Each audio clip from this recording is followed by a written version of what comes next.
उमर जा रहा है। ये अल्फाज 24 घंटे बाद रिटायर होने वाले चीफ जस्टिस के हैं। एक ऐसा चीफ जस्टिस जिसका दौर बहुत हवालों से याद रखा जाएगा। आती तारीख तक उनकी लेगेसी जेरे बहस रहेगी। तमाम सुप्रीम कोर्ट बार और हाई कोर्ट बार्स के वकला से दरख्वास्त है कि इकट्ठे हो जाएं। एक जमाना था जब सुओ मोटो नोटिस हुआ करते थे। अखबार में पढ़ा कि बाबर अवान ने धुआंधार तकरीर की। मेरा ख्याल था कि बाबर अवान साहब सुप्रीम कोर्ट में दरख्वास्त दायर करेंगे। लगता है बाबर अवान साहब का ख्याल है कि उमर अब जा रहा है तो दरख्वास्त अगले दौर में दायर करें। Chief justice of Pakistan Umar Ata Bandial अब से चंद लम्हात कबल गोया थे और शायद आखिरी बार उन्होंने अपने दिल की बातें की। लेकिन दिलचस्प बात यह है कि जिस वक्त वो अशाइये से खिताब कर रहे थे उस वक्त इस अशाइये में नामजद चीफ जस्टिस काजी फाइज ईसा इस अशाइये में शरीक नहीं थे। सुप्रीम कोर्ट में जेर अल्तवा केसेस की तादाद दूसरे केसेस की वजह से बढ़ी। बकौल चीफ जस्टिस नहीं चाहते कि ये दूसरे केसेस बार बार हमारे सामने आए। चाहते हैं मुल्की हालात तवाज़ुन से चलें ताकि मुकदमात हमारे सामने ना आए। दुआ है कि अरबाब इख्तियार तमाम मामलात आइन के मुताबिक तय करें। 90 रोज में इंतखाबात का जब लिखा हुआ है आइन में तो क्यों इस पर एतराज है? ये सवाल अब से थोड़ी देर पहले रिटायर होने वाले चीफ जस्टिस उमर अता बंदयाल साहब के हैं। सुप्रीम कोर्ट के तमाम जजेस के आजाद होने पर किसी को शक नहीं होना चाहिए। तहरीक में होकर अदलिया में वापस आने वाले जजेस में से आखिरी जज हूं। I am last of those dinosaurs says Umar Ata Bandial साहब। नाजरीन, अहम तरीन अशाइया है, अहम तरीन लेगेसी है। उनका यह कहना था, मैं यहां से बहुत प्यारी यादें लेकर जा रहा हूं। आईनी असूलों पर हमारी अदालत में सबकी राय पर कोई तजाद नहीं है। जजेस का आपस में इख्तलाफ सिर्फ इस हद तक है कि आईनी केसेस बराह रास्त सुप्रीम कोर्ट आने चाहिए या नहीं। हम कभी भी ये फैसला ना कर पाते अगर इतनी शानदार वकालत ना की गई होती। उमर अता बंदयाल साहब ने मजीद कहा कि एक जमाना था कि अज खुद नोटिस लिए जाते थे, उन पर हमने कंट्रोल किया। हर चीज पर अज खुद नोटिस की बजाय बुनियादी अवामी नौयत के मामलात पर लेने चाहिए। ये कहते हुए एक ऐसे वक्त में नाजरीन के जब सदर मुमलिकत भी फ्रंट फुट पे खेलने के लिए आ गए हैं। असेंबली तहलील होने के 35 दिन बाद और इलेक्शन कमीशन के सदर को जवाबी खत के 20 दिन बाद आज सदर मुमलिकत ने इलेक्शन कमीशन को 6 नवंबर को इंतखाबात कराने की तजवीज दे दी है। साथ ही इलेक्शन कमीशन ने कल अहम तरीन इजलास तलब कर लिया है। इजलास में सदर मुमलिकत के खत का जायजा लेकर खत के जवाब देने या ना देने का फैसला किया जाएगा। तहम इलेक्शन कमीशन के जराये का यह कहना है कि सदर मुमलिकत ने अपने खत में इलेक्शन कमीशन के मौकफ की तायीद की है। सदर के खत के बाद यह अहम तरीन मामला अब सुप्रीम कोर्ट में जाता दिख रहा है। सदर मुमलिकत ने चीफ इलेक्शन कमिश्नर को लिखे गए खत में मौकफ इख्तियार किया है कि 9 अगस्त को वजीर आजम के मशवरे पर कौमी असेंबली तहलील की। आइन के आर्टिकल 48(5) के तहत सदर मुमलिकत को इख्तियार हासिल है कि 90 रोज के अंदर तारीख मुकर्रर करे।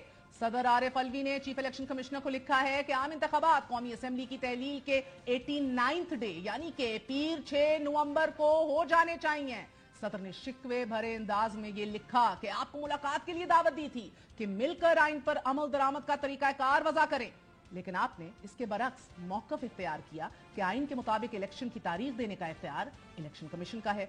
अगस्त में मर्दमशुमारी की इशाअत के बाद हल्का बंदियों का अमल भी जारी है। आर्टिकल 51(5) और इलेक्शन एक्ट के सेक्शन 17 के तहत यह लाजमी शर्त है। इलेक्शन कमीशन जिम्मेदार है कि वह आजादाना और मुनसिफाना इंतखाबात के इनेकाद के लिए आइन के आर्टिकल 51, 218, 219, 220 और इलेक्शन एक्ट 217 के तहत तयशुदा तमाम आईनी और कानूनी इकदाम की पाबंदी करे। सदर मुमलिकत ने यह भी लिखा कि वजारत कानून भी इलेक्शन कमीशन जैसी राय का हामिल है। आइन के तमाम शिकों, सियासी जमातों की मुशावरत और सूबाई असेंबलियों के मौकफ को मद्देनजर रखते हुए इलेक्शन कमीशन को तजवीज करता हूं कि वो आम इंतखाबात के मामले में आला अदलिया से रुजू करे। सदर मुमलिकत के इस खत में इलेक्शन कमीशन को 2 तजावीज दी गई हैं नाजरीन। एक तो ये कि 6 नवंबर को इंतखाबात कराए जाएं और दूसरी मामले को अदालत भेजने की तजवीज है। बुनियादी तौर पर यह मामला 2 आईनी शिकों की तशरीह का है।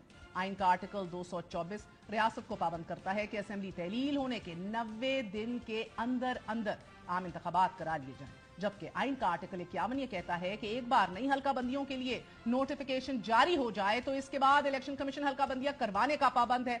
इस खालिस्तान आईनी और कानूनी मामले ने एक बार फिर रियासत में हिजानी कैफियत पैदा कर दी है। सदर आइन के आर्टिकल 48 के तहत इंतखाबात की तारीख देने के पाबंद हैं और इलेक्शन कमीशन मर्दमशुमारी नोटिफाई होने के बाद मर्दमशुमारी कराने का पाबंद है। हल्का बंदियां और आज ही निगरान वजीर कानून अहमद इरफान की जेर सदारत इजलास में चारों सूबाई निगरान वज़राए कानून ने यह राय दी है कि इंतखाबात की तारीख का इख्तियार इलेक्शन कमीशन का है और माली बोझ से बचने के लिए चारों सूबाई असेंबलियां और कौमी असेंबली के जो इलेक्शंस हैं वो एक ही दिन होने चाहिए।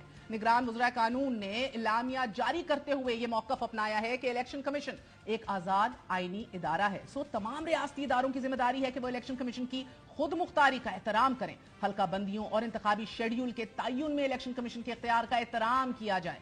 मगर एक माह पहले सुप्रीम कोर्ट बार ने नई मर्दमशुमारी के फैसले को सुप्रीम कोर्ट में चैलेंज किया था। इस दरख्वास्त को नंबर भी अलॉट हो चुका है। पाकिस्तान तहरीक इंसाफ और जमात इस्लामी ने भी सुप्रीम कोर्ट से रुजू कर रखा है और अब सदर मुमलिकत की तजवीज के बाद यह मामला आला अदालत में जाता दिखाई दे रहा है। मगर सदर मुमलिकत ने तारीख और अदालत से रुजू की तजवीज देकर दोनों तरफ खेलने की कोशिश की है कि आईनी जिम्मेदारी का भार भी कांधों से उतर जाए और इलेक्शन कमीशन जाने और फिर सुप्रीम कोर्ट जाने। इलेक्शन के इस अहम तरीन मामले पर 24 अगस्त को अमरीकी सफीर डोनाल्ड ब्लूम ने चीफ इलेक्शन कमिश्नर से मुलाकात की थी and he found that more important than meeting the president of Pakistan. और आज बरतानवी हाई कमिश्नर जेन मैरियट ने चीफ इलेक्शन कमिश्नर से मुलाकात की है। इस मुलाकात में शफाफ इंतखाबात के इनेकाद पर इत्तफाक किया गया है। चीफ इलेक्शन कमिश्नर की गैर मुल्की सफारतकारों से इन मुलाकातों पर भी सवालात उठ रहे हैं।